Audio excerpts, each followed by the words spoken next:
Овие што сметаат дека се посебно племе, сметале дека живееле во Солунско, некои сметаат па дека и од Албанија, така пишуваат некои автори, дека имало словенско племе кое што се населило во Галичник и во другите села кои што се наоѓаат во овој регион, мијачки села, нели, се познати. Меѓутоа да постоело едно такво словенско племе кое што би населувало толку голем простор,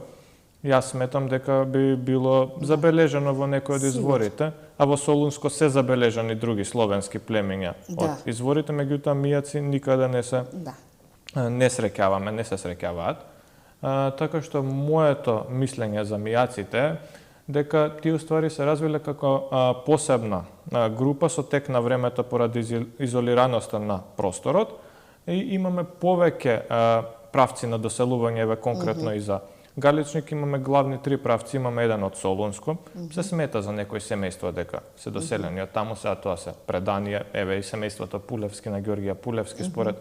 едно предание се смета дека е доселено од таму. Имаме семејства кои што подоцна се доселуваат и од Албанија, од регионот на Драч. Имаме и многу малку семејства кои што се доселуваат и од внатрешни правци од Македонија, од Маријово, од Дримкол, меѓутоа тоа се мал број на семејства и се знаат кои биле.